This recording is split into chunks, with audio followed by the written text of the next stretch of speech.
Okay, Gemini. The twins. June 20th to July 19th. Yeah? Leo starts the 23rd. So July 23rd. Welcome. No, what? To July. That's Cancer. May 20th. I'm like, what the hell? May 20th to June 20th. Gemini. Hello. I have a Gemini stellium. You would think I would know better. But alas, I did not.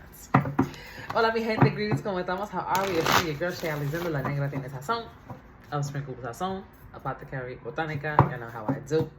I'm so glad that you are here. Thank you for your patience as I got all of these readings done. Baby, my hat goes off to the YouTube girlies, to the YouTube tarot girlies, because okay, woo, I was dehydrated, I was stressed out, tired, and I didn't even finish the entire all 12 signs. So y'all will see me back here for another important transit, but I cannot promise you that I can do this often because it's too much. It's too much. But anyway, I hope that you're doing amazing. Gemini, I hope that Libra season has been delicious to you. What we're going to do is just tap into the energy and see what is the resounding message for what remains of the autumn equinox energy. And as we are preparing to move into the winter solstice, to take all of our ideas, all of the culmination of everything that we've been able to do, and put it into planning mode, processing mode, hibernation mode for the winter solstice, so that when we pop out for the spring equinox, we have a better idea of what we're looking to see bloom in our lives, right? We are revising right now. We are studying, reviewing all the things that have worked for us this year, the things that have not worked for us, and what needs change. And so this reading, I'm hoping to get some insight for you, Gemini, Sun, Moon, Rising, 10th house, midheaven, Lilith, Chiron, Venus, and trying to figure out where should your focus lie? What are some highlights, some important things to note and consider, and maybe some challenges some challenges and obstacles that maybe we can avoid if we pay attention a lot better. So that's what we're going to do, my Gemini friends. Here we go. Gracias a la misericordia de todos los espíritus santos y todos los espíritus buenos.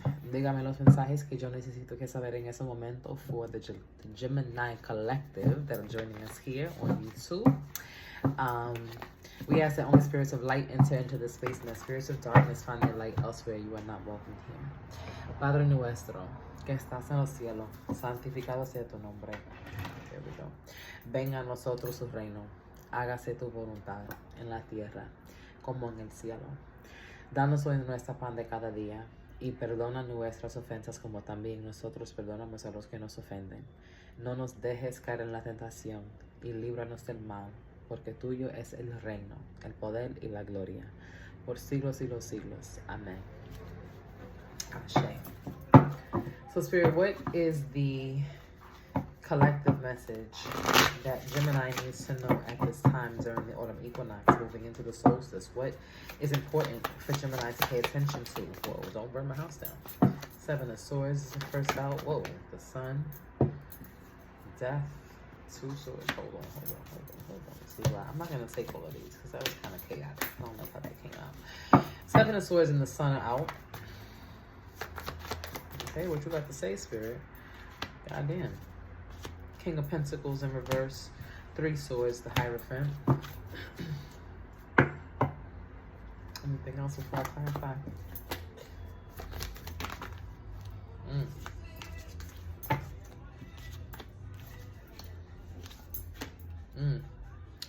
My God, so many themes of walking away. This Libra season, I guess maybe it's because it's eclipse season. So many of the signs have been told to walk away. Look, 8 of Cups energy.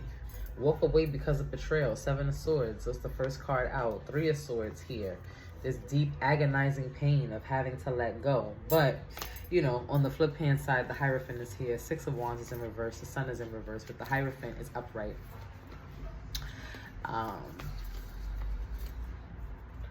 Yeah. These eclipses have brought a lot of things to light for people, is what I'm feeling. across the board, not just for you, Gemini, but in general, there has been a lot of understanding coming to the surface. I feel like, baby, the astrology of this year has been wild. Starting with the first set of eclipses from back in March. Even before that we had, that was, hold on, Aries. That was a full moon in Aries. So before that, it would have been Pisces. Yes. So I'm going to say the start of eclipse season back in March.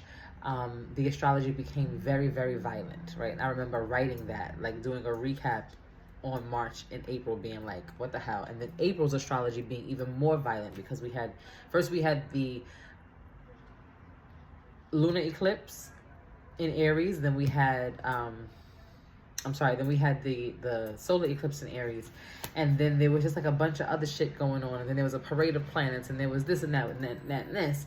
And so now here, I feel like is the culmination of, especially these last 6 months, things coming to a head.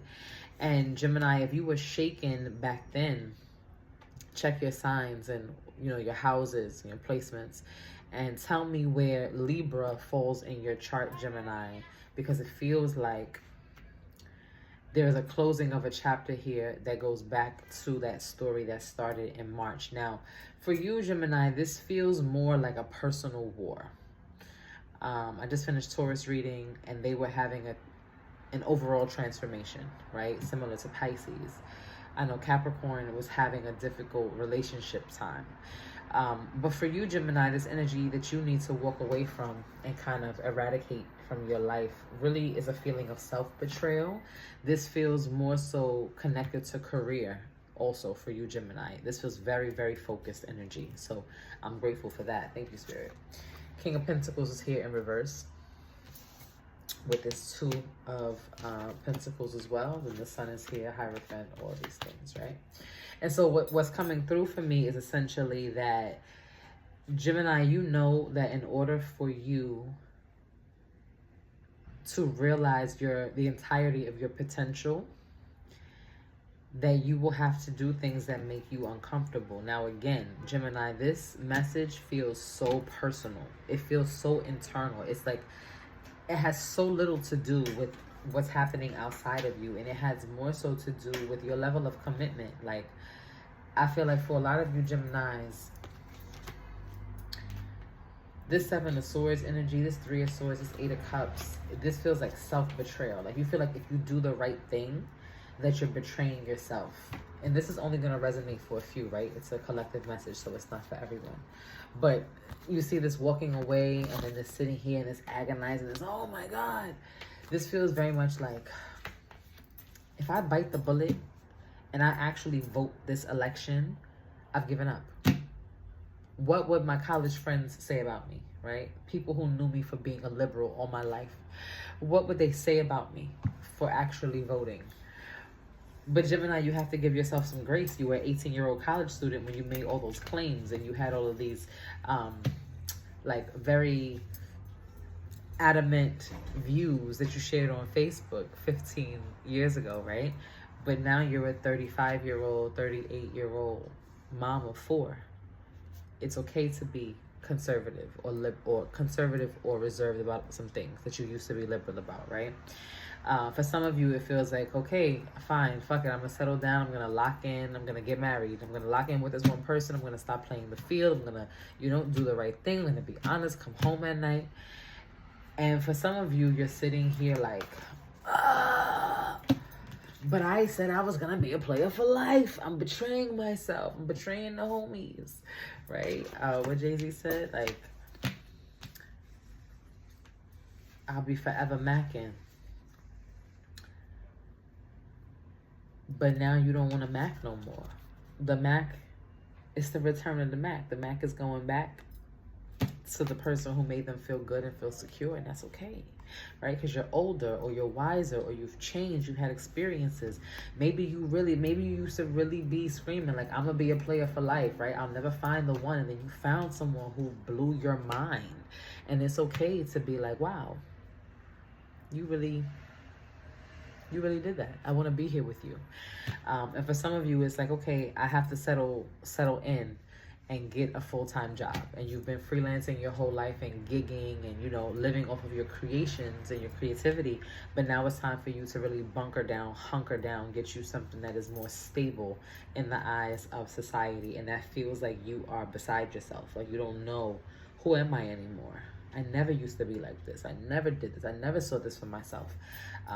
But again, it's a new dawn. It's a new day, Gemini. You have to do different things to get different things. And I feel like for a lot of you, there has been a deep reckoning inside. There has been this strong feeling of like, I know I'm not doing enough, right? This King of Pentacles energy with this Hierophant, this Sun in reverse, and the Seven of Wands in reverse is like, I know I'm capable of more. I know I'm smarter than this. I'm funnier than this. I can make a lot more money. I should be more popular. I should be getting invited to creator events. I could be a content creator. Why am I not seeing the big bucks the other influencers are seeing? What's taking me so long? Maybe I should write the book. That wasn't good enough. I could do better. So then do it. But you're sitting in that energy, stewing on what could be, what you know that you deserve, what you know you even have access to, but not doing anything to actually achieve it or receive it. That's your problem, Gemini. So, what is the advice, Spirit, for this autumn equinox? What is the motivation? What are the actions, the actual physical, live, tangible 3D actions that can take place in order to move this energy forward so that Gemini can receive everything that is meant to them or being promised to them? My candles are going crazy. What's the advice, Spirit?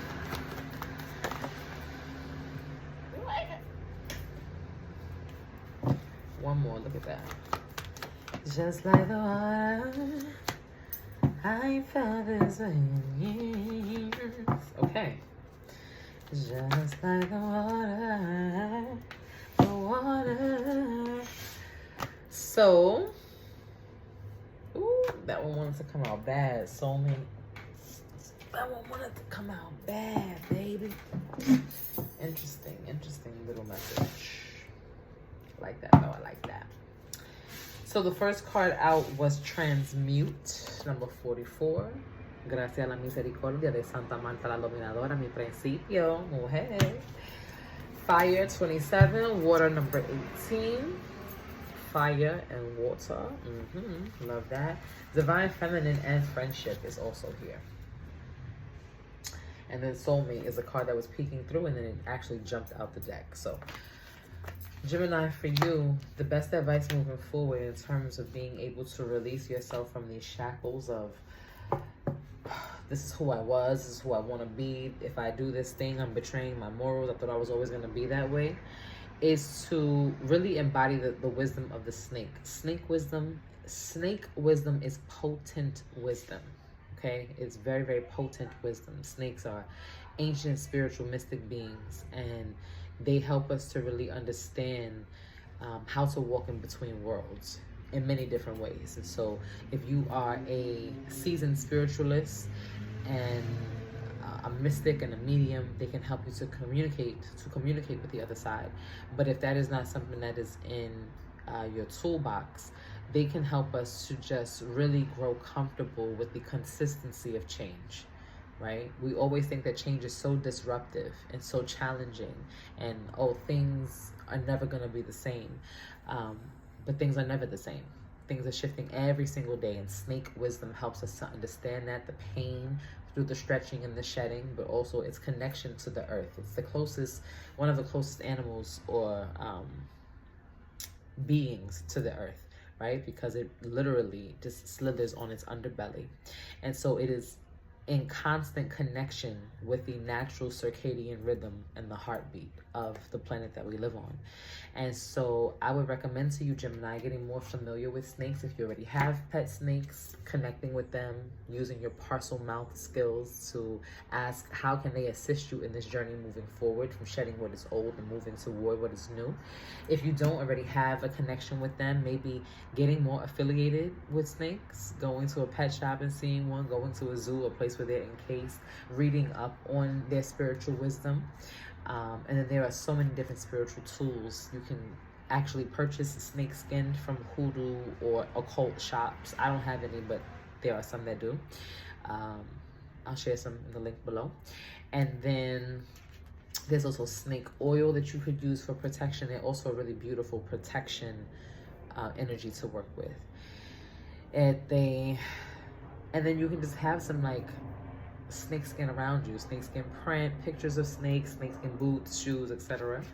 To help bring in that energy of moving forward, regardless of how painful it might feel. And the beautiful thing about this, and I think this is part of the reason why this card came out for you, Gemini, is because while there is this battle, this internal tug of war between who am I, who was I, who am I going to be, the beautiful thing about the snake and the snake's wisdom is that it does not change its appearance.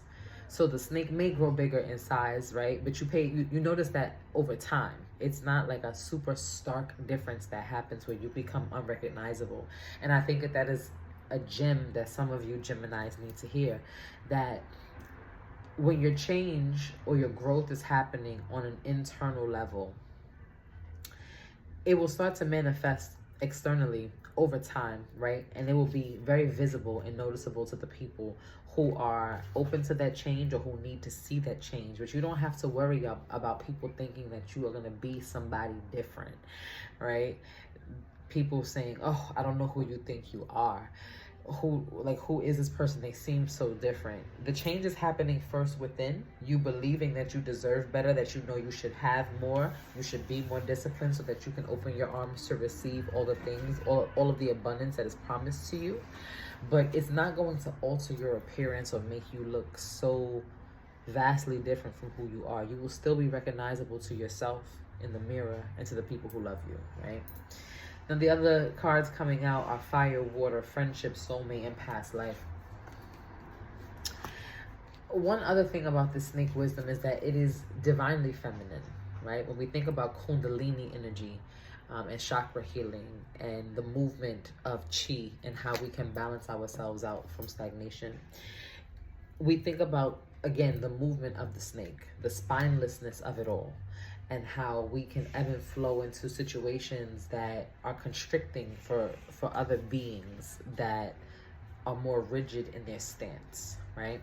And so innately, Kundalini energy or snake energy is feminine because it is fluid, but it's also very fiery.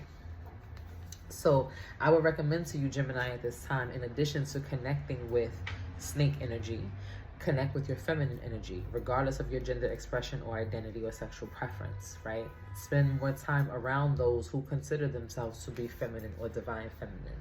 What is your divine feminine idea? Like, when I think about divine feminine energy, I think about Claire Huxtable. She just does it for me, right? And so when I'm having a moment and I feel like I'm being challenged by my own masculinity, or I don't know how to deal with a conflict or a person, I say, what would Claire do? And that automatically shifts me into that space, right? So who is your divine feminine icon, Gemini? That is going to help you finesse your way through these shifts and these changes as things take a different shape for you. The other thing that I'm going to recommend is that, you know, surround yourself with feminine energy. Do the things that make you feel more feminine or more fluid, right? Less, again, staunch, but more willing to ebb and flow with the tide. And then I'm also going to recommend that you call into your life those relationships, those friendships, or soulmate contracts. We know that soulmates are not only romantic, they can also be platonic, they can also be familial. So what are these soulmate contracts, these very strong friendships that challenge you to see yourself, to see the best of yourself, to see the worst of yourself? Those people you can really confide in and really communicate with. Bring them forward for this time before the winter solstice and ask them, what do you see in me? Right? These are not just random people. These are your closest friends, the ones who you feel like you have a bond. They see you, you see them, you feel seen by them. What do you think I should be doing for work? What do you think? Who do you think is my ideal partner? What do you think is my best quality? I'm thinking about what I want 2025 to look like for me. And I'm just curious. I'm getting a little survey on what the people closest to me think, right? Allow them to pour into you And if you agree with the things that they're saying, well, I see you doing this because you're so good talking to people and you can make a lot of money doing this, then write those things down, put them in your pocket, and consider it as you take a new approach to the way that you want to do life. But Gemini, I do see for you that there are some cataclysmic shifts in the way that you view yourself, the way that you allow yourself to be seen and expressive. And I see a lot of softness coming into your world. You know, even if you're not quite yet in your soft girl, soft boy, soft person era, you might be getting closer to accepting that it's time for that to happen. You may be turning off the work switch or turning off the need to do and getting excited to receive. But you need more fluidity regardless. There's a lot of rigidness in your thinking and in your approach to life at this time, Gemini. So if that was helpful for you, all the links below are going to help you find my services and anything else that you might need from me. I love you, Gemini, and I will see you soon.